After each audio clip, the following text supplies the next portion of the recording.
in the country. Yep. I was a little worried because what I had heard was Parsippany was the only town in the U.S. to take the fifth. No. And it takes a certain mindset to be here tonight. And I was really worried about that, so I called the administrators over at Greystone. And they were gracious enough to let all the candidates out for a couple hours to be here. So, but they say it's always good to start with a little humor. Is it okay? Yes, we did come out fifth in 2008. Believe it or not, Parsippany was 13th. So in those 2 years, we moved from 13th to 8th best place to live. Thank you.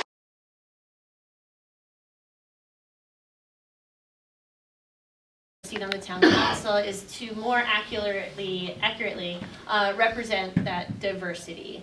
I believe that systems function better when there are a diverse group of voices, that any one team of people needs input that represents everybody, like the people that I'm standing here in front of. I'm running on the ticket with Michael and with Janice, who have both been incredible mentors to me. I was inspired to run after the national election showed me that being an active voter wasn't enough, and so I am thrilled that there are this many people who are willing to sacrifice their time to show up, because this is not something that's easy to do, and I'm really honored that I get to be one of those diverse voices. So, thank you very much.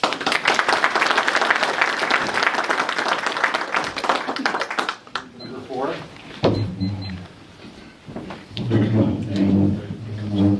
I was thinking about sitting down, but he's the tallest candidate, and I said, I can do that. So, hello everyone. I'd like to thank Pudding Stone community for giving us this opportunity to introduce ourselves to the community. I'm Casey Parikh. 40 years back, when I came to this country, my German boss gave me an Irish name of Casey because he couldn't pronounce my Indian name. I'm resident of Parsippany for 30 years, and I'm proud of it. I'm married to my lovely wife, Dr. Rita Parikh, for 37 years. We have 2 kids. They both are graduate from Parsippany Hills High School. My daughter Coral is married. She lives in the city, and she's also a doctor. And my son is an IT professional.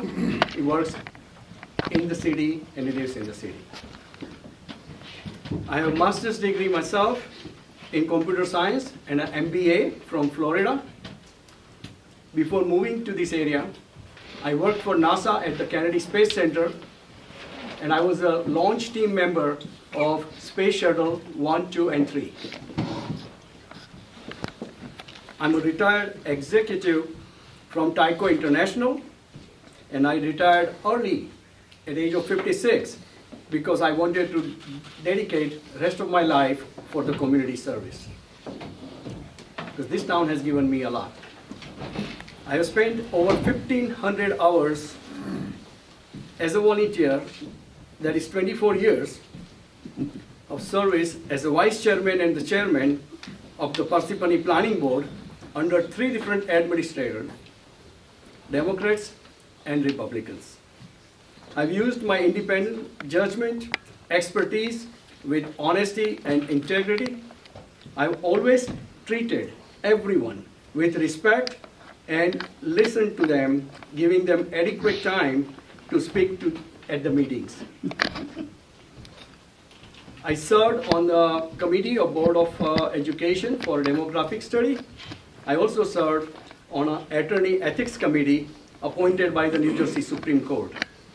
Recently, I was awarded a Boy Scout of America Good Scout Award. I have received Outstanding Citizens Award by the Rotary Club of Parsippany.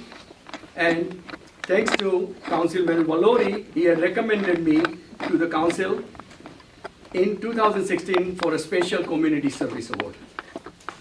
10 seconds. Okay, 10 seconds? Okay. So my main goal is to listen to the community and talk to the community for the decision making, listen to people's issue, encourage mediation over lawsuits, control the taxes, eliminate wasteful spending, and simplify permits and approval processes, and will protect our drinking water, our environment, and the history of our town. Thank you.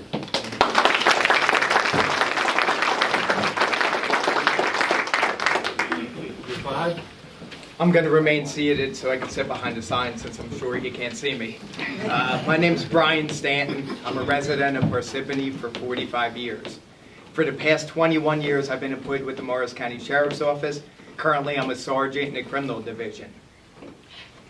During my time at the Sheriff's Office, I spent time as a treasurer, vice president, and president of the PBA. From 2010 to January 2016, I served as your councilman. From 2012 to 2014, I served as the council president. 2015, I made my biggest mistake. I decided not to run for re-election. And I gotta tell you, I miss it. I still go to council meetings today, and I really miss making a difference. I've always done my homework on every vote, and I've always voted the way I thought that people wanted, what's best for Parsippany, not what's best for others. I was never a follower, and I was always a leader, and I will continue to be a leader if elected again. I'm sure my platform has a lot of similarities as the others. The first thing we have to do is we have to increase our ratables. Parsippany's got a lot of vacancies. The only way we're going to maintain or lower our taxes by shifting the burden off the people and back to the businesses.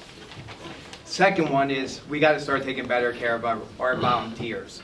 Our fire, our rescue recovery, our ambulance. From having talks with them, I got to tell you, they don't feel any love from the township of Parsippany. I talked to a few and they were telling me that their membership, their new members are at an all-time low.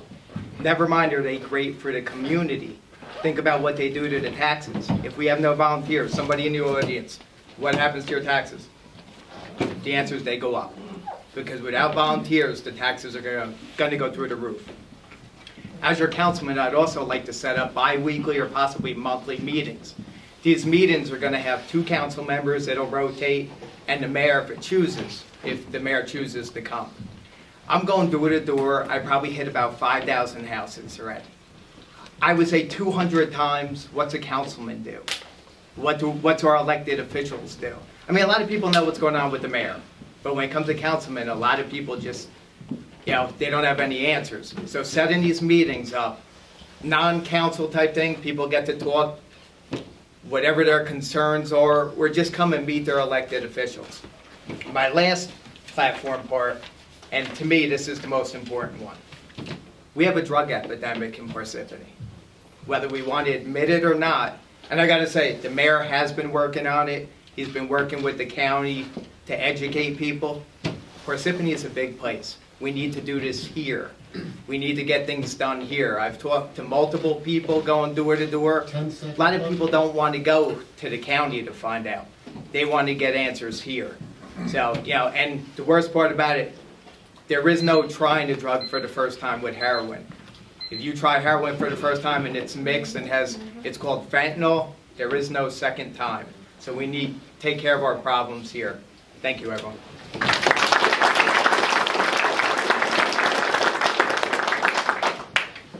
You got 6.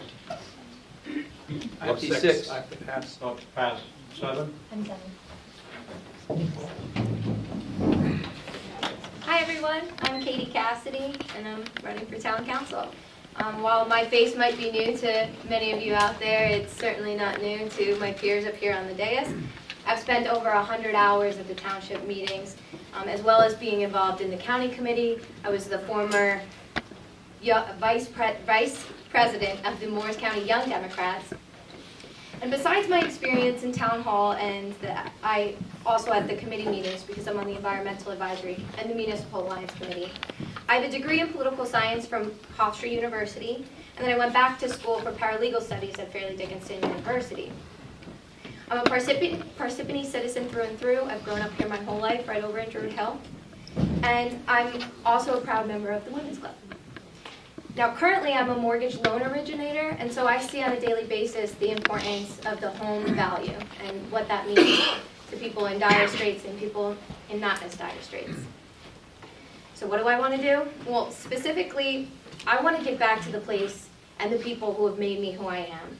I want to make it easier for you to know what's going on and to know how to be involved so that if you want to, you can be. I want to make sure that we're spending responsibly on the right things. And I want you to tell me what the right things are. I want to make sure that we're planning for the future. There's a lot ahead of us with the affordable housing issue that's coming down, and then also the opioid problem, which is now an epidemic. And we need to be prepared as a community. One issue that's very close to my heart is increasing public speaking time in the council meetings from 5 minutes to 5 minutes from 3 minutes, although I've gotten quite good at 3 minutes now. It's important that every dedicated member of the community have an opportunity to have their voice heard on the record. Now, regardless of what I want, I'm running to be a public servant. At the end of the day, as a councilwoman, I'm your employee.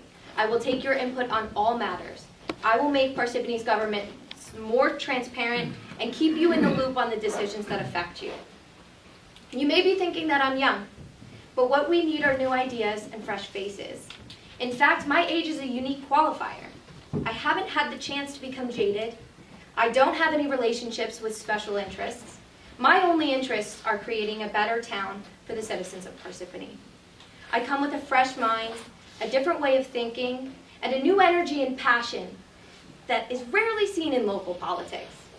And I'm not afraid to ask the tough questions, whether it's in closed session or open session, and I'll be sure that I'm the one keeping an eye on things.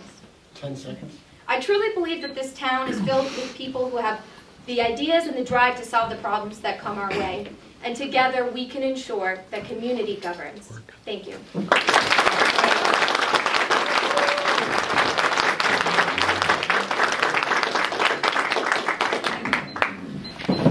Good evening, everyone. I greatly appreciate everybody being here today. My name is Lou Valori. I'm a councilman in Parsippany. I've been on the council, it'll be about 4 years when this term is up. A little bit about myself. I've been living in town for over 30 years. I have a 30-year-old daughter who's a captain in the Air Force. She went through the Parsippany School District. I have a 22-year-old daughter who serves as a second lieutenant in the Army. She went through the Parsippany School District. And I have a 16-year-old who at Mars Catholic who's keeping me very busy. But needless to say, when I was sworn in 2014, one thing I stated on the record when I was sworn in that date, that I was going to roll up my sleeves and get to work and do what's right for the town. Now, granted, we all have differences of opinion, and I respect that. But I will tell you, over the last 4 years, I've worked diligently on a lot of issues, which I will go forward on. Going back in regards to myself, prior to being a councilman, I was on the Parsippany Police Department for over 20 years, where Mayor Mimi Letts, she had sworn me as a sergeant. I retired as a detective sergeant here. I know the town. I was on the Board of Education here for 3 years. I also served in the military for 28 years as a lieutenant colonel. I retired as a military police officer. So I can just tell you my experience about being in the military, the police department, the Board of Ed. I believe I bring in a lot of knowledge to the town. And in regards to our accomplishments over the last 4 years, like the gentleman said earlier, we are number 5 in Money Magazine, and we should all be proud of that. And I feel that I was part of that because we worked as a team to get there, not as an individual. Number 2, we have the 3rd lowest taxes in Morris County. And how we got that is because we worked diligently on the budget. And we do that by trying to bring in ratables, which we are getting rid of those empty, vacant buildings and bringing in ratables such as GAF that was retrofitted from, used to be Rheology. We have UPS that's going to be in our town. So we have good ratables that are coming into our town, which is able to get us the things that we need in the town, such as infrastructure work on our roadways, such as Glacier Hills and Sedgefield, where there's infrastructure work being done. There's work that was done on North Bedworth Road. That was all because we worked diligently on the budget, and we're able to work on our budget in an intelligent manner, and we're bringing in ratables. Other accomplishments in this town is that Our police department was at 86 officers. Now we're at 106 officers over the past 4 years. People, if you turn on the TV, just look what's going on. There's kids getting shot in schools. There's terroristic threats that are going on everywhere. The children are the fabric of our community. We have 7,500 students that are in our school district. We have an obligation, a moral, ethical obligation to protect our students, okay?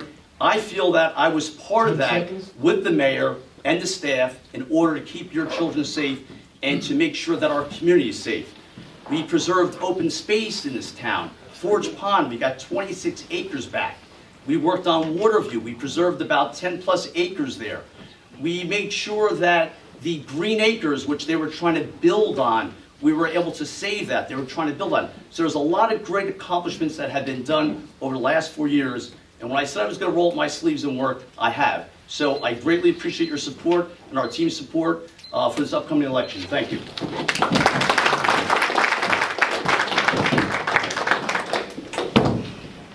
Thank you all. You're doing well so far. We have one more. I was 8. Who's nine? I'm That's 10. My name is Philly, and it's not Thomas Floko, but I'm next. Oh, Okay. what is he gonna do? Oh, I'm sorry. You're right. You're right. I'm out of word. You're up. You're up. I'm 10, okay. Good evening, everybody. My name is Vincent Ferrara. I want to thank Phil and Tom and Pudding Stone for putting this together. I am not sure how many of you know that I was on the council in 2011, from 2011 to 2013. 12 and 13, I was the vice president of the council. I just want to give you a little brief overview. I am an immigrant. Usually when people get up here and say, my grandfather came to this country, I know we're all immigrants, but I am an immigrant, so I know the value of a dollar. I came to this country in 1972, moved into Newark. That's where my relatives were. Later on to South Orange, went to Seton Hall University. I have a BS and an MA from Seton Hall. I taught at Seton Hall Prep for 4 years. I chose Parsippany. To raise my family with my wife, Anne-Marie, because of the school system and the quality of life. And also, coming from Newark, the diversity. Because when you move into Newark, you have different sections, just like Parsippany. And that's what I love. Just on a other note, my son is being inducted in the Honor Society today. To give you an overview, my daughter just finished her first year enrollment. She made the dean's list and the president's list, straight A's. So it just goes to tell you what Parsippany is all about. Okay? What my platform that I believe is we need more open space. We need to maintain the quality of life. We need to take care of our seniors. We need to take care of our volunteers. We need to, look at every community is different. That's what I love about Parsippany. If you go to Lake Hiawatha, if you go to Lake Parsippany, if you come to Pudding Stone, all kinds of different people live in Parsippany. And I think that's great. And basically, someone on here mentioned the COA. I think it's going to be a very, very difficult thing to address. I think you need the experience to negotiate. I understand nobody wants a house next to them. I don't want them either. I live here. But you can't just go with a closed mind. I think you have to keep an open mind and go from there. And you have to be able to have conversation and talk to people with everything that's going on. 10 seconds. And thank you, and hopefully I can count on your vote with my team.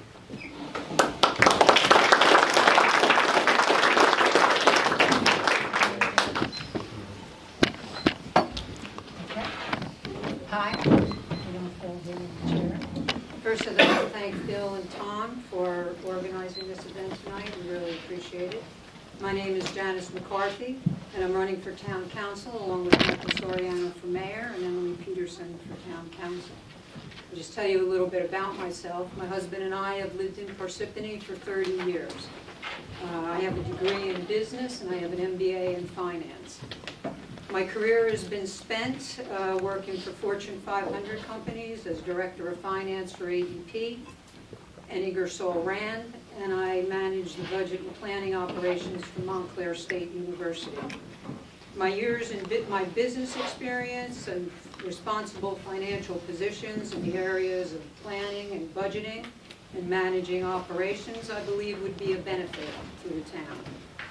I'm running for office to bring back a bipartisan government and believe that Parsippany deserves a mayor and council to work effectively together to maintain infrastructure, deliver quality services, preserve our environment, and control development. A key issue going forward is going to be economic development and how we balance commercial development with residential neighborhoods. How we determine the areas that we need to develop and the areas that we need to preserve.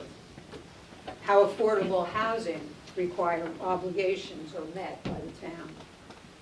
Who you vote for to make these decisions will determine how well we preserve the character and appearance of Parsippany.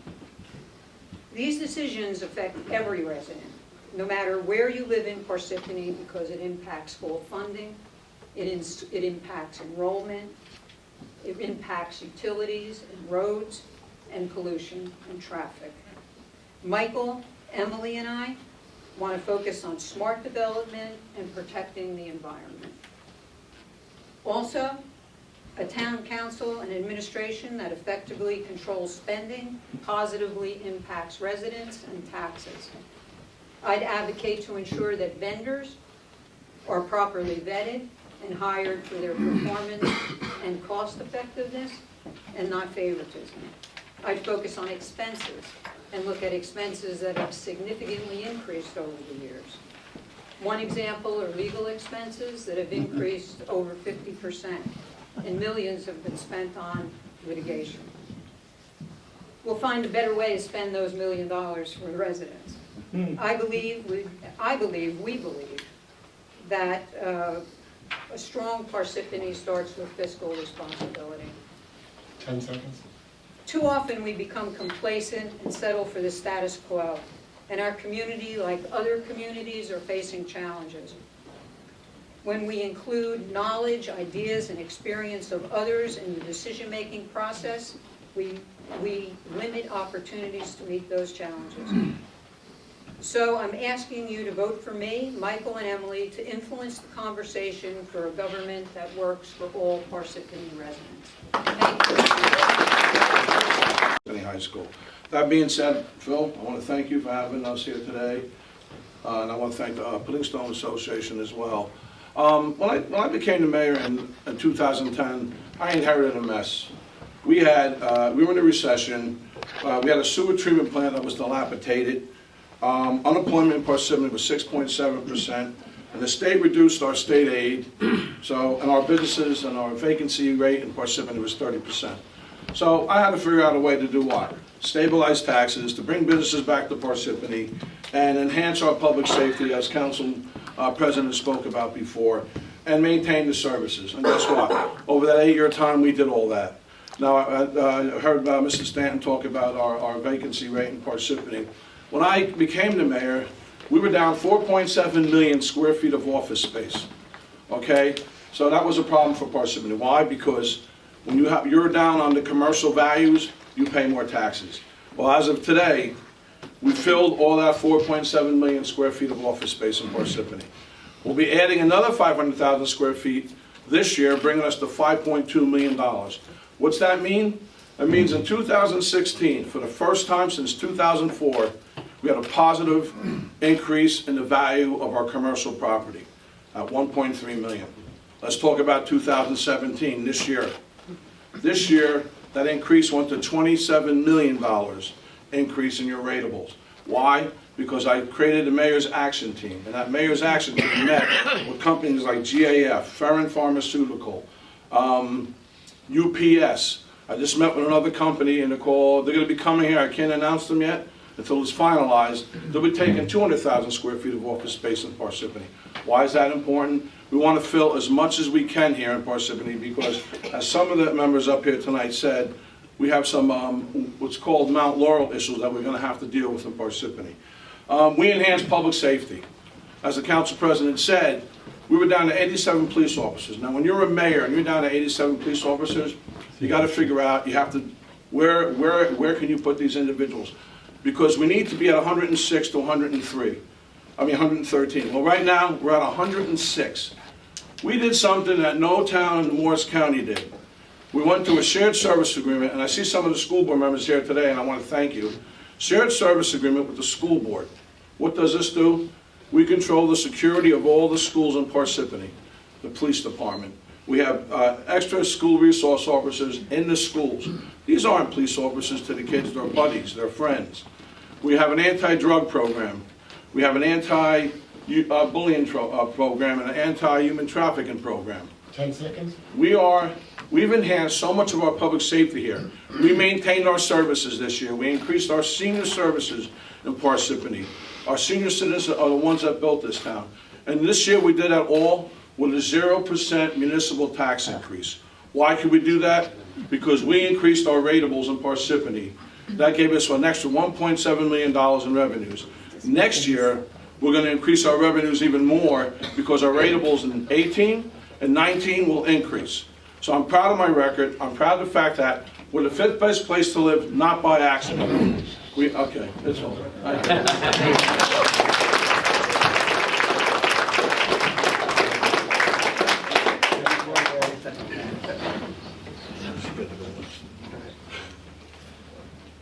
Next time, you're on 6. Good evening, everyone. Thank you for coming tonight. I would also like to thank everybody that came here and the sponsors, Pudding Stone community as well. You know, it's always a great opportunity to speak with our residents. It's always a great opportunity to talk about how great our community is. We are the 5th best place to live. We could be number 1. Think about the possibilities if we implement a lot of vision, leadership, and experience. You know, when I grew up in Parsippany, I was on a journey. Like you heard tonight about immigration, myself, my grandparents came from Italy. They immigrated here through Ellis Island. They taught me a lot of good, strong family values. And one of the values they always taught me was volunteer, be a leader, respect your residents, and work for everyone. I work for you. I'm the Vice President of the Council in Parsippany Troy Hills. I also have a deep sympathy for a lot of people that are not served in our community. I believe in listening to our community, working together as a teamwork. My journey and my career sent me through the Parsippany school system. I was raised here in Parsippany. When I was raised here in Parsippany, I believed in giving back to the community. In doing so, I became a board director for the American Red Cross. I'm the president of the Chamber of Commerce in Parsippany. I founded our Parsippany Area Visitor Center. I'm on the board of directors for the Morris County Economic Development Corporation, who works with economic developments in our county to bring businesses here. It's no accident that we have businesses that are coming to Parsippany. We all work together as a team, our council. Our council approves a lot of things in our town.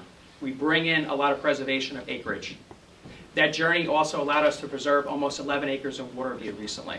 Also over 150 acres preserved in Mazabrook, long overdue. A lot of times you look at somebody's background and you look at the journey they've taken. I've been in banking and finance for over 32 years. I'm a vice president for a bank. My business skills always taught me that good quality customer service is what we deserve to give to our residents. It's what our residents demand. We listen and we work together. One of the things that's important is in education. I graduated from Fairleigh Dickinson University with an MBA in finance. I also went to Montclair State University, and I graduated with a degree in management. And education is important. Having business skills is important, but having good old common sense is extremely important. Sometimes you have to look at the journey and say, how did you get there? Well, it's great that sometimes you get to a certain point. Like for instance, we heard some of our guests here talking about school resource officers. I'm a father, I have a 4-year-old son. I'd like to thank my wife Ildiko that's here tonight as well. We are deeply concerned about the children in our community. I believe that we should have a school resource officer in every one of our schools. A matter of fact, a class 3 police officer. We really need to provide ethics and transparency in our community. We need to be open and listen to the residents. As I mentioned about the budget, we are having a balanced budget this year, but that budget, we're not reaching that goal in the right direction. We're taking $3.8 million from our water and sewer department. We're using $600,000 from our reserves. We need to achieve a AAA bond rating to lower our expenses. So I promise you, one of the things we need to do is reel in expenses, lower the taxes, get there the appropriate way, in an ethical way, a transparent way, represent our entire community, and listen to what your needs are. Together, we will make our town number 1. Thank you.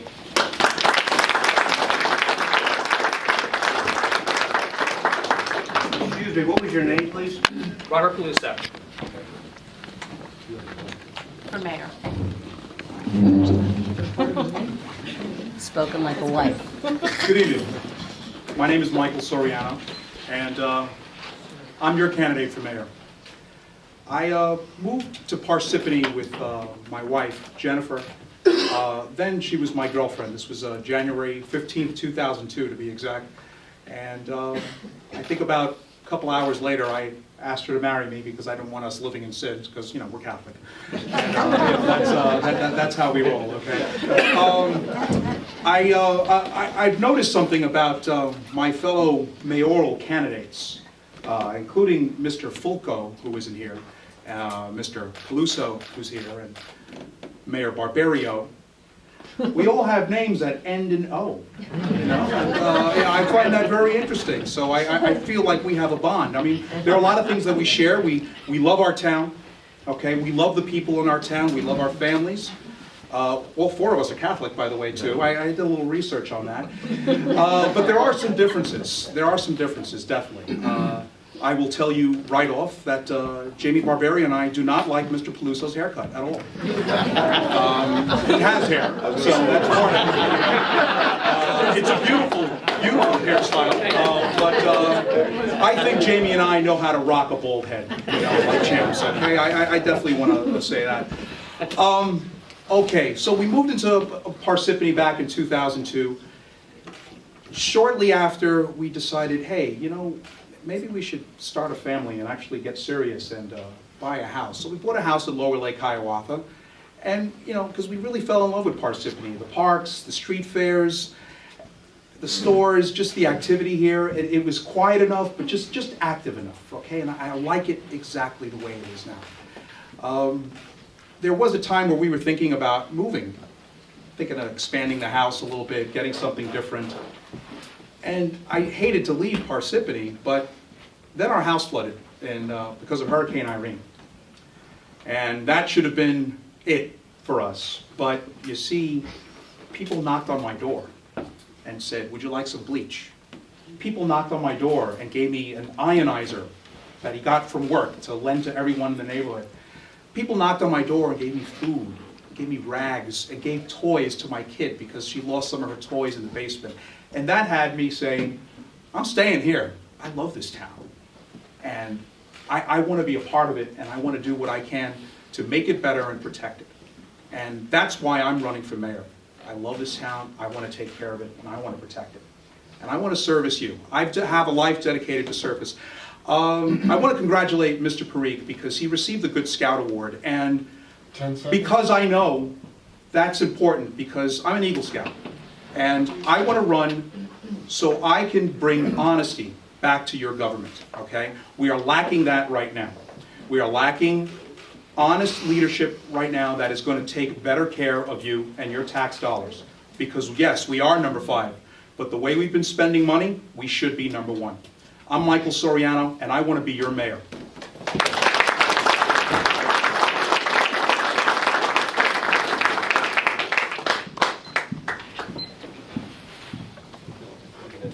At this one point, I think the hardest thing setting this up tonight was to try to have the candidates pick one number, determine or seating order, separate the parties, and get the speaking order right. I was the only one that messed it up. They did a great job. I was the only one that did it. Anyway, I'm reading this for Thomas Fulco, who couldn't be here tonight. Dear Mr. Eden, by this letter I'd like to inform you that I will not be able to attend the function on May 23rd due to medical reasons. I would appreciate it if you would read my platform to the public as follows. As a former business owner and CEO of a petroleum company and a residential property investor, Tom knows how to evaluate the current situation in Parsippany Troy Hills and negotiate to make it better. His focus will be on eliminating waste, finding cost-saving charges, and opposing tax increases. Tom is a member of the Morris County Democratic Committee and wants to promote programs that most benefit the residents. He will evaluate current and past programs, looking for feedback from the residents on what they value most. Reach out to Tom through Facebook and Twitter to share your priorities with him. Tom will bring his mind for business a fresh perspective and a cost-saving focus to the Town Council of Parsippany Troy Hills. This is a good one.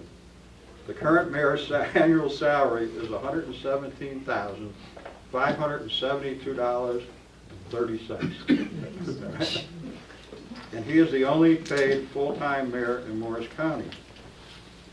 If elected, Tom's first step to save the town money will be not to take a salary for the first year in office. On a more personal note, Tom Fulco was born in Italy and brought to the United States by Catholic Charities. So that's 5. He was adopted at the age 6 and grew up in Patterson, New York. He lived in the Parsippany area since 1977 and raised 2 daughters here with his wife, Teresa. Thank you for the opportunity you have given me. I value your efforts to help in getting in touch with the people of Parsippany.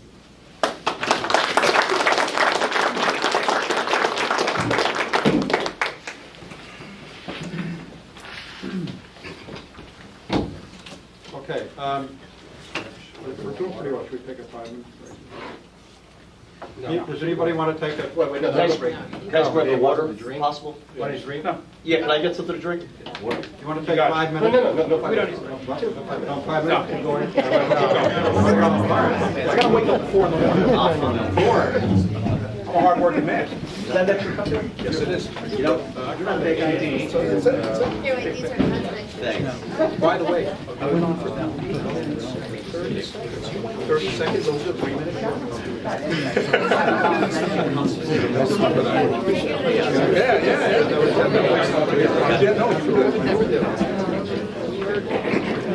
Anybody else? I'm just going to ask a few questions, and then we're going to open it up to the wolves. I mean, to the audience.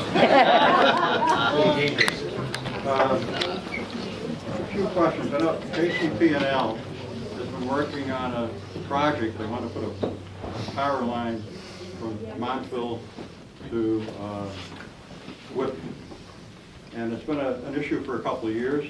I know some of the council's been involved. And I'm just wondering, JCP&L saying it's going to increase the customer reliability and redundancy, and they need to do it. The opponents, of course, are against the environmental issues and cutting into people's property. I'm just wondering a yes or no, or no opinion from the candidates. Are you in favor of this project? Yes? Not in favor? Like a yes? Raise your hand for yes. Opposed? No comment. Got stuck. Oh, okay.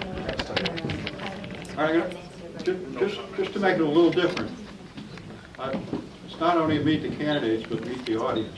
How does the audience feel about that? Are you in favor of this project? Yes?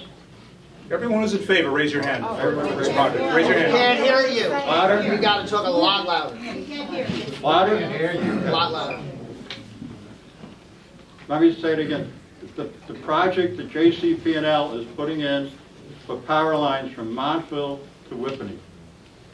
Are you in favor of the project? Yes? Raise your hand. Not in favor? No comment. No comment. That's just interesting. Looks like you're pretty much. Yeah, no comment. There is a quick answer to it. It's just you're asking us a yes or no. There's like a to lot comment if more we can. to Yeah. something like that than just yes or no. Yeah. Okay. My reaction is to say no, but I want to know how it's going to affect our electrical grid here in Parsippany. Can we answer? I'd appreciate 30 seconds. I'll tell you what, once I finish, why don't we make this part of the discussion tonight? Because I know that it is a big issue. Another one is, and there's no simple answer, but I think we need to discuss a little bit more, is the affordable housing issue. It's certainly one of the most important issues in town. I know the mayor has been trying to get people together. Can you hear me now in the back? We're trying to get everyone together to bring them up to date. And I'd like to hear what the candidates are saying, if they all agree, disagree, or what else can be done to protect us from an unreasonable amount of housing. Another issue that came up during the discussion was drug usage. And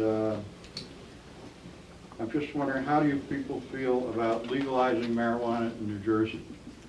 Legalize it, yes? Raise your hand. Yes? Can I answer that after I retire in 3.5 years? How many no? No?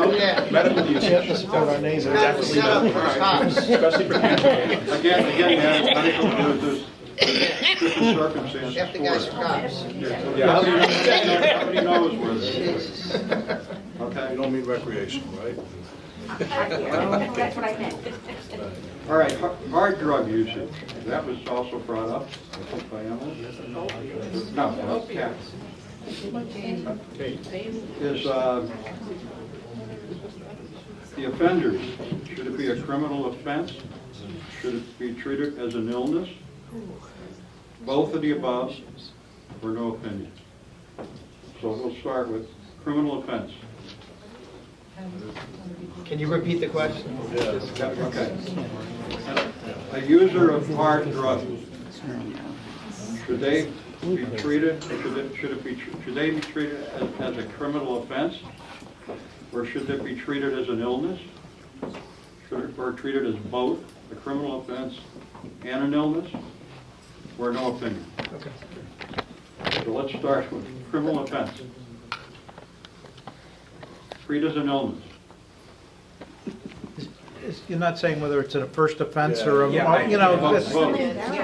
Is this town government? All right, again, I'm just bringing up some of the top issues, and after this, we can it's not complex, discuss. it's not a complex question. And then, I mean, if asking it blatant white, black, yes or no is, I mean, not affording enough value to this discussion. It's very important and very intricate. Okay. If there's a criminal act involved with taking it as a result, it should be a criminal offense. If just taking it should not be a criminal offense, in my opinion. Okay, all right. And to quote Prosecutor Fred Knapp, you can't arrest your way out of, making a solution by arresting your way out of it. Has to be treated, has to be dealt with. All drug usage has to be dealt with in a way, and where, because if it is criminal, like you know, some members here said, it's not. It goes to the prosecutor's office and doesn't go to the municipality. Normally, the drug arrest leads to getting the help. Right. So if they're not charged, in some circumstances, there is no help. So by charging them, now the option, they have drug court in Morris County, so you need the offense in order to get the help. In the current system, If you yes. just waive it and let it go, Right. That's the importance of having a school resource officer, retired class 3 officer in every school that we have for the elementary, and a toll-free number where they can call in and report drug activity so we can get help to our children and also the families, because it affects the entire community, not just one individual. And I bring these up, kind of open them up so that when you talk some more tonight, because I know none of these instances are really yes, no, but really need to be major issues that you're going to be working with if you're elected. Okay, I have a few more, but I'm going to want to open it up to the audience. I have one that's really going to get me in trouble. Go for it. We got a letter from somebody in North Carolina. He said they're moving to Parsippany, and they want to know if you're elected, what bathroom can they use? Again, that's a state law. I told you you got me in trouble. Okay, I didn't know that. All right, I'm not noting the quit. Let's move on. All right, I'd like to open up the questions to the audience, and I want you to keep it short. The candidates are going to have one answer. If you direct your question to the candidate, they have 1 minute to answer it. If somebody else wants to answer, they will also have a chance to respond for 1 minute, no more than 1 minute responses. So, you're it. Well, thank you. I mean, No questions? I second that, I'll jump in. He's getting up at 4 o'clock. All right. My question is, I guess, directed to the 3 law enforcement officers. To be frank, I'm a little concerned that there are so many law enforcement officers on the council. Seems like there might be a little bit of a conflict there, just because, you know, you're sort of your own boss in the sense that the local government is also sort of running the police department. And then you're also, there's so many law enforcement. So could you speak to that a little bit on how you sort of create a barrier there, especially my concerns, there's so many. Well, just to clarify it, I'm a retired Parsippany police officer. Okay. And that's why I said I know the issues, I'm retired. Mr. Stanton is a sheriff's officer, which has nothing to do with our government, if he's elected as a councilman, okay? And then you have Mr. Martino, who's a Hanover police officer, and obviously his duties and functions are within the town of Hanover. But if he's a councilman, obviously his duties as a councilman are in Parsippany. So there's no conflict. And just to add on to that, I just want the police. working for the county, it's a benefit to the residents. With all the programs through the county, the benefits you can bring towards the residents, it's more of a benefit. There is nothing I have to abstain from being the sheriff's office. It's not that odd to dedicate your life to public service, to continue it in another fashion. Work in Hanover Township, you learn a lot of things that you think that can help another town, obviously the town you live in, and you want to bring that knowledge to the town you live in to make it better. So it's just another avenue of public service.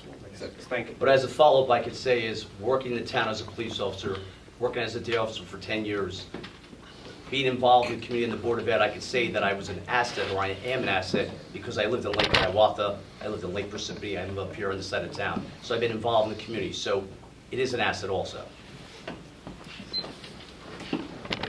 Okay, anybody else? Heard some very optimistic things about the increase in ratables and new businesses coming into the town. I guess I'm not seeing the decrease in my taxes, and I'm not seeing the big investment going into schools and other parts of the town, so close that gap for me. I'll start that one off. Well, 21.3% of your taxes are municipal taxes, which we control, the council and the mayor controls. 65.5% of your taxes are school taxes, which we don't control. But that is, in all the towns in the county, that's how it is. But I manage very difficult people. I also deal with architects, with engineers, with building owners. I know how to work with these people. I know how to get people together for a common purpose and to make money doing it. You hire me with your vote, and I will take care of that. Thank you. Okay, I'm gonna cut it off. Can I just make one quick comment on this? No? That's it. It's gonna become a. Let's hear more from the public on Just, topic. You're so Grandstand incorrect. is long enough for us. Yeah, this could go on for a while. We're gonna educate them. The future council meetings are gonna You have start a at 4 question o'clock. over here. There you go. I guess he thinks he's the only one that works hard. Let's hear some other. Let's act like adults, okay? One of the things I think that is a big challenge in terms of bringing in more anything is the traffic situation. Because we're a town that has very few roads that are not 18th century roads. Our main roads are 18th century 2-lane roads, and I'm not advocating for widening them, but I know people who work here, who live other places, and complain because you can't get to work here. So I think that it's great to want to develop everything, but we have to think of a way for those people to be able to use the roads. I mean, Do you live on Littleton Road? I don't ever drive on it. Parsippany Road, actually, Parkwood. Catherine? Yeah, Katie. Catherine's my legal name, but I go by Katie. So, I mean, you bring up a great point, and one of the things that I think Parsippany is lacking is that there's not a lot of public transportation. You can't take a bike, you can't take a bus, and if you can take a bus, you can only go to certain places. So at the end of the day, everybody needs to drive. And you're creating a situation where you're going to increase the amount of cars. And the cars are going to increase by 2% every year from now until, the end of time. And that's the way it's been working. We need to take a look at the infrastructure, the way it's set up. Absolutely right. Widening the 2-lane roads is an environmental situation that it's just not feasible. And when we're looking at this affordable housing that is absolutely inevitable, we have to take a look and figure out what are the mitigating factors that the court will look favorably upon. What kind of reports can we give to the court to say we don't have the carrying capacity? And the mayor has had meetings where the attorney has gone through and explained what the court looks for, and there are certain criteria that will tamper the number of apartments and complexes and everything like that. And it's a matter of finding those things and creating the reports and getting the information out there, and then trying to reduce that number to the best of our ability. I mean, that has to be our goal. Otherwise, we're going to end up continually increasing the numbers. Thank you. Katie, thank you. Thank you. Appreciate it. Well, that's what I was talking about before, when I was talking about how we move forward with economic development and how we balance the commercial development with residential neighborhoods. And that's becoming an issue for communities now. And, there's a lot of congestion across 202. If you have more businesses, and it just creates a difficult situation. So I think it's a challenge to build in the right areas, to know where to develop. I mean, that's a challenge, and as I said before, the people who you elect are going to be making those decisions for you. And I think a committee to study that is absolutely necessary, and I think that's a good idea. Okay. Well, Anyone else? Yeah, just real quick. And Julie makes a good point. The issues that we have facing Parsippany are real, and there's Mount Laurel. I've had 3 meetings, one at Parsippany High School, one at Town Hall, and one at Parsippany Hills, and I'm going to have more. And I emphasize to go to those meetings to understand Mount Laurel. The Council on Affordable Housing has been abolished by the Supreme Court of New Jersey. We can sit here and say, we're not building that, we're not going to do this, and the courts are the ones that made the decision. We're talking the Supreme Court of New Jersey. And the only way you're going to change that, you have to change the Constitution. Why? Because for the past, how many years, the legislators ignored it. They didn't want to make any decisions on any first round, second round, now third round COA. So the Supreme Court on March 10, 2015, abolished COA, and they made the decisions that towns like Parsippany, Rockaway, Morris County are going to have affordable housing numbers. And it's real in Parsippany. We have our consultant, eConsult, who's fighting for us in court. But then you have Kinsey, which fights for a fair share of housing. And I gotta tell you, the number that they want to give us, fair share housing, is like 2,400 affordable housing units. Our expert says 0. The problem is, it's gonna be the judge, it's gonna be the courts that are going to decide.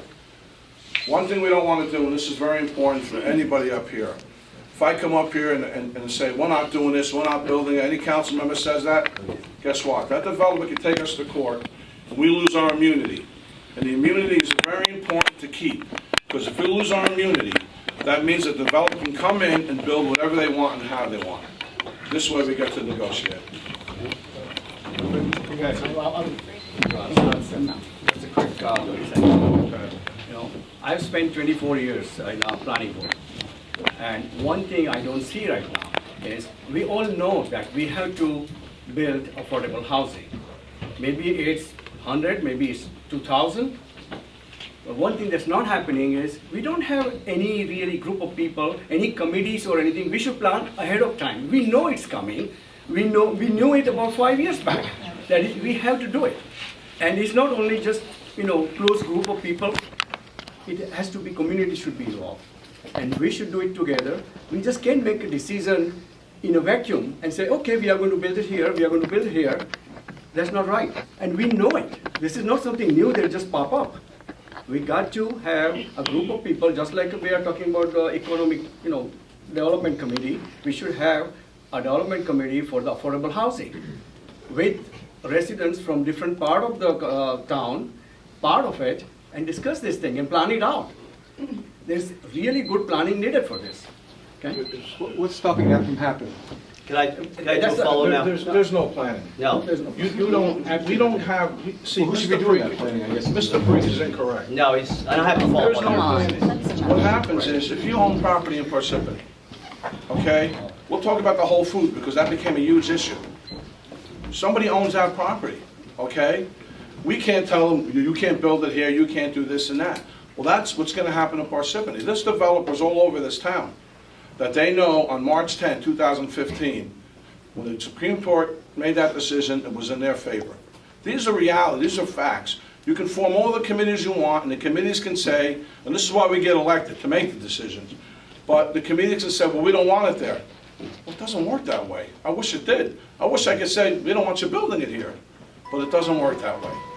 It's a scary proposition. It's scary. Well, because they're saying that they have all the leverage and we don't. We have to negotiate with them. Well, they have certain types of leverage, but we have leverage too.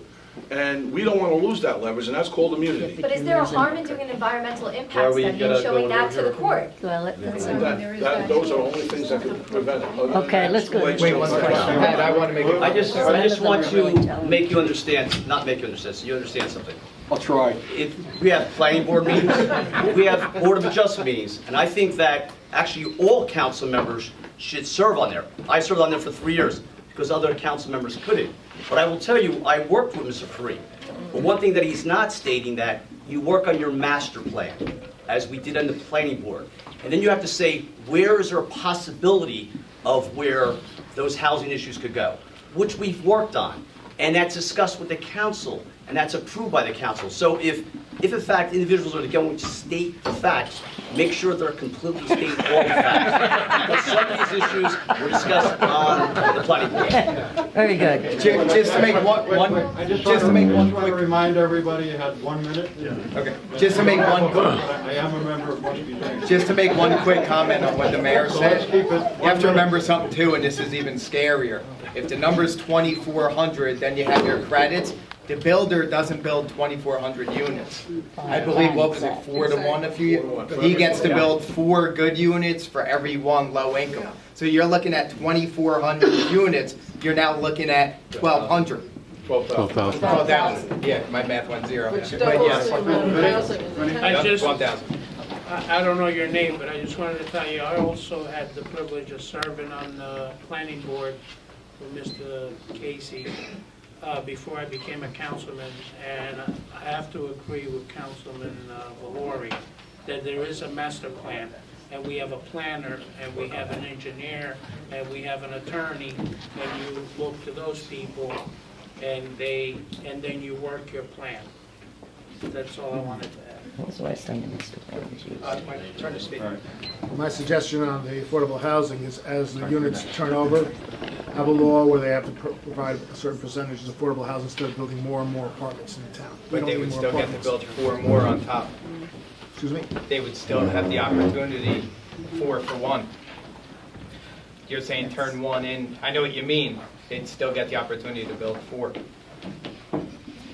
I'm Rob Caruso, running for mayor again. I just want to give you my viewpoint. Everybody had an opportunity to speak. I just want to give you my view and my take on the situation as well. One of the things we have to do is work as a team, as I mentioned earlier, teamwork and working together. We have a lot of volunteers and a lot of committees. We have a planning board and a zoning board, and those boards will assist us in fighting any demands. And what I'm saying fighting is I'm saying that we need to defend our community. I stand strong as a mayoral candidate to defend our community.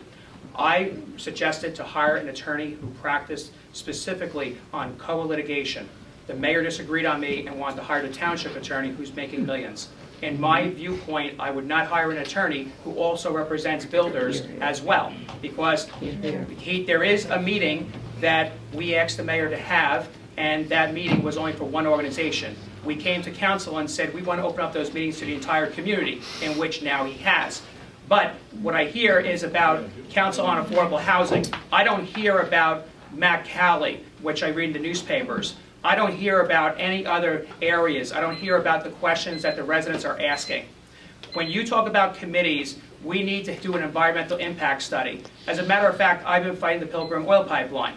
I've asked for that environmental impact study. We've still not had a professional one done. We need to review our master plan. When I was elected as your councilman and became council vice president, I asked for the planning board to come and give us a presentation on the master plan in which it was done. So I'm committed to saying we do need committees. I differ with the mayor on that. We do need to work together, and we need to hire the right people to defend our community and also think outside the box. Nobody has mentioned affordable housing for our seniors. Nobody mentioned affordable housing for our veterans. So I stand that I will protect our community and I will fight for us. Okay, you've been waiting, I know. Thank you, Go ahead. sir. Hi, you usually go last. Yeah, I know.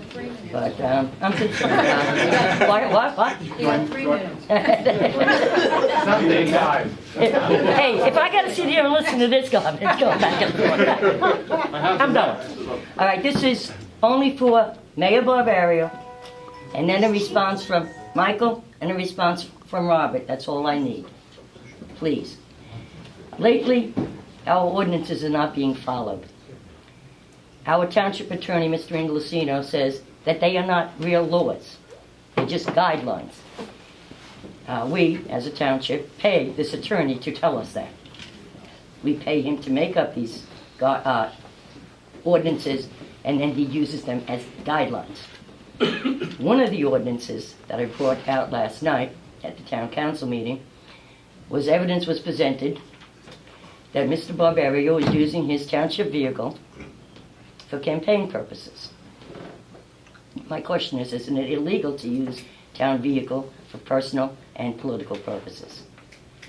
And I know you filed a 1099 for the township vehicle use. And when I went in to get a copy of that, it was redacted. Now, I was told that that's not anybody's business, but in reality it is, because it's part of your salary. So, Mayor, is it illegal to use township car that is given to you by the taxpayers? Well, first of all, Pat, I saw the picture. First of all, Pat Patacha is always attacking me at meetings, just so you know. I just want to let you know that. That's her job. And I get it. It's her job. You know, my opponents bring her up and she'll ask me any questions she wants. But I'm going to answer the question. She presented the picture of me parked by my campaign headquarters, okay?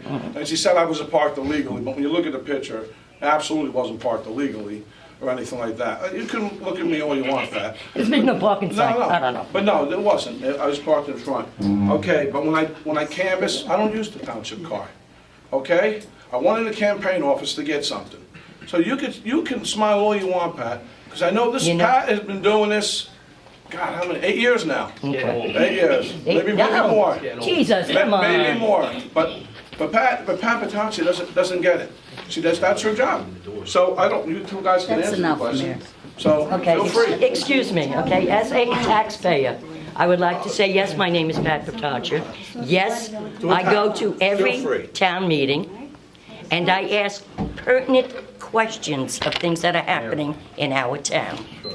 Okay? I don't attack Mayor Barbario. Specifically, I ask him questions to be answered. Why don't you get a job and you won't have to have all the spirit? Hey, that's not. It's not spare time, honey. Very nice of you. Well, yes, it is. I mean, now, hold on. I would like a chance to respond to the way Pat asked. First off, Pat, you're tough. You're tough, and you've been doing this to everyone. Yes, I have. Mayor Luther, Mayor Letts, okay? She calls out everybody. That's It doesn't right. matter what the party affiliation is. And let me tell you, when I become mayor, I'll be there. tough on me. I'll be That's there. okay, but we'll talk. And I'm going to do what I can to make sure your questions are at least answered, okay? Thank you. Now, no, the town vehicle should not be used for personal use. I'm not completely aware of this situation. I'm not going to throw Mayor Mayor Barbario under the bus for that. I'm sorry. I'm not going to throw him under the bus for that.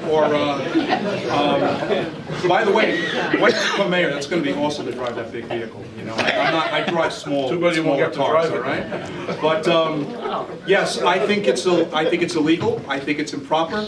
Anytime when my association with Mayor Luther that we met to sit down and talk, he was always very careful on which vehicle he would take there, that we didn't do it in the town council office, and that it was done privately and separately, so the taxpayers didn't pay the burden for his political activity. Thank you. All right, okay. Answers to the mayor candidates. Again, I'm Robert Paluso, I'm running for mayor. I'm not going to have that problem as your next mayor because I'm giving that car back to you, the taxpayers, and I want to see a police officer driving that police vehicle and not be used for personal reasons. I believe that the vehicle belongs to you, the taxpayers. I'm a self-made person myself. I believe I can buy my own vehicle. This is about us, our community, and our community. You should not be buying our mayor a vehicle. That's number one. Number two is accountability. I believe in accountability. I want you to hold me accountable no matter what administration it is. I do have to agree with Mrs. Soriano that she's always been a vital person in the community that raises questions, and you are holding people accountable and honest and transparent, and I love that. You are a taxpayer. Mr. Valori just said that, that it's getting old. It's not getting old. I wish more people came to a council meeting and actually asked us very good questions, because we're responsible to you, and you, again, hold us accountable. The taxpayers need to get better. And, in those regards, I believe that it should be on the 1099 if it's being used for personal usage. Thank you. Thank you. But just one thing, I'm glad I'm not running for council. Well, I would say, There's no rebuttal. This is a question just for rebuttal. I pay taxes on the vehicle, so that helps everybody feel better. Not really. All right, just one. That's it. I just asked those three. No. One more response. No, I asked mayoral candidates only. Next question. I asked the Mayor Barbario, Michael, and Robert to answer that question. I guess Concerning ordinance. All right, That's fine. I'll fill it in with my other answer. Why don't we wrap it up? Okay, Wrap it up, maybe. I did a little research, and it appears as if our legal bills, our town council, is in excess of $1 million. And I also did a little research that pretty much the same size town, West Orange, their legal bills are about a fraction of that, between 25 and 30% of that. The Richard Trank, who is the town council, who I know, has said to me many times, he says, I wish I had that gig. Number one. Number two, he says, I work for the town, my records, my bills are totally transparent. It appears to me that the town council runs the town. Mayor, why are our town council I'm going to ask you a question. that high? I don't know where you're getting $1 million from, I don't know where you saw it. The fact of the matter is, we have litigation going on in the township. Okay, I don't know if you know that. I mean, and it has to do with an individual. And without that individual, with those legal fees would be probably below normal, to be totally honest with you. Now, this year, I didn't get what they were, but I think at the budget meeting, didn't they say that the legal bills were pretty low considering over the past several years for the litigation? But you also don't know this, and because I heard some comments made about the legal bills. When you go to get a 1099, a lot is involved in that 1099, like trust fund money. Perfect example. Back in 2011 during the flood, they assumed that the township attorney made all this money. Well, no. We give them the 1099, but that trust money is in there, and at the end of the time, I have it all broken out. I'll show it to you if you want to come to town hall, and I'll show you the amounts that he made. But what am I supposed to do? We have a due diligence. We have a lawsuit going, and we're going to continue to fight it. That's the bottom line. Take that lawsuit away, go normal. You take the lawsuit. That's it.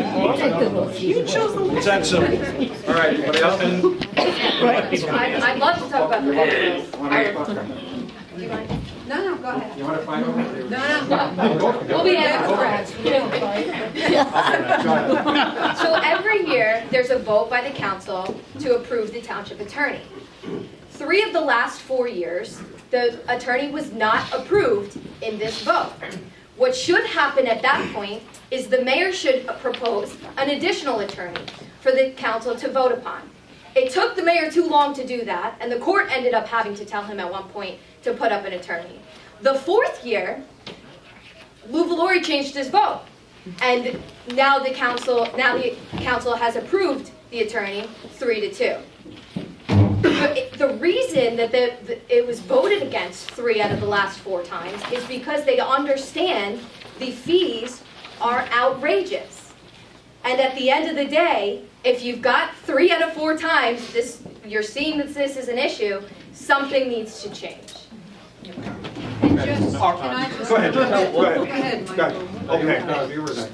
No, I just want to say that, I've worked in corporations for many years, as I explained to you, for ADP and Ingersoll Rand. And in business, when you have lawsuits that carry on, and you keep losing in those lawsuits, then, all those, they fail. And when you keep pursuing that, you wouldn't do that in a corporation. You'd cut your losses, you'd settle, and you move on. So why we keep running after this one situation continually and spend taxpayers' money where it doesn't benefit the taxpayer? It has no benefit at all to the taxpayer. But we continue to fight this. So, maybe there's another explanation for it, but I can tell you from my experience in business, it just wouldn't happen. Wayne and Piscataway, which are about similar size to us, their legal fees are about $400,000, maybe $500,000 a year. We're now at $1 million, no matter how much he tries to counter it. Okay. We have a couple of years back in Lake Hiawatha, we had a rat problem after the flood, and it took the administration a little while to clean up that rat problem there. It had to be brought to his attention. Well, you know what? We have a rat problem in Town Hall, 2-legged rats in fancy suits, and we need to clean up those rats. I want you to vote for me because I'm going to clean up Parsippany. Okay? Now, hold on. One other thing. I respect Jamie. I really do. I respect Jamie. Okay? I like him. Okay? He's always been genteel to my wife and to my daughter. Okay? When he came on board as mayor, okay, he did it because he united his party. Okay? And that was quite an achievement. He had a different attorney in mind to hire, okay? And who did he hire? A political operative, okay, that was more concerned about politics and not so much about your tax dollars and about our municipality. I have been vetting lawyers and looking at them, okay? I do not want a politician.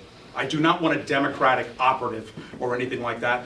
Believe it or not, I'm actually looking at some Republicans. It should be bipartisan. Thank you. Lou? Okay, my name was brought up by Mrs. Cassidy over here, so she gets the facts together. There was no council member that put pressure on Mr. Inglesino more than myself in regards to his bills and accountability. When I became council president, I sat down with the mayor and Mr. Inglesino in regards to accountability.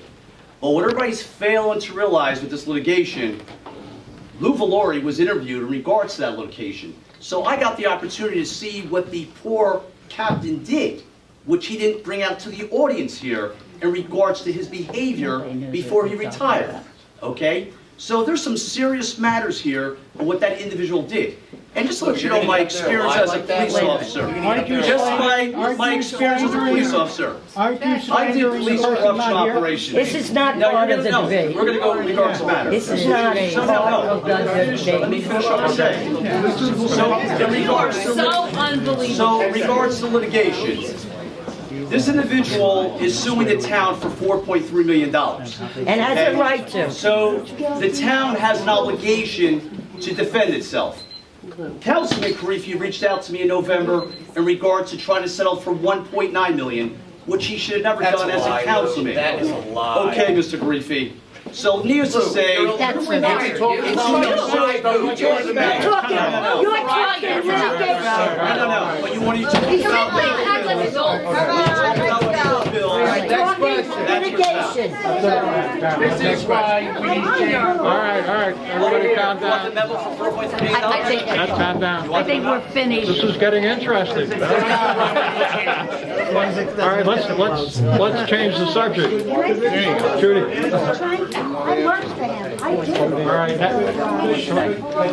All right, starting over. Hi, I'm Judy Foster. I live here in Puddingstone Heights. While it is in Parsippany, we have a Randolph mailing address, and quite honestly, a lot of us that live here in Puddingstone don't necessarily feel that connected because there is no downtown for us to go to, and it takes 20 minutes to half an hour to go over to Town Hall. I have spoken before about having a representative government, and I wish I were younger, and I've said this before. I was District 1's elected committee person for the Republican Party for 2 terms. I have stepped down from politics, and some of what's going on here tonight is probably a reason for that. And it's time, I think, to get our town in a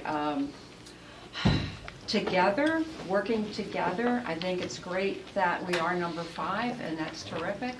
But I'm going to kind of turn the clock a little bit, or the dial a little bit, and ask, you don't have to answer now, but when you do your wrap-up statement, I really would be interested in knowing what you think about the freeholder race, because there's a contested race there, and if you are supporting any candidates for freeholder, and what you think of the, for the first time in a long time, we have 2 folks challenge, one a former freeholder and a former council person, challenging the assembly seats.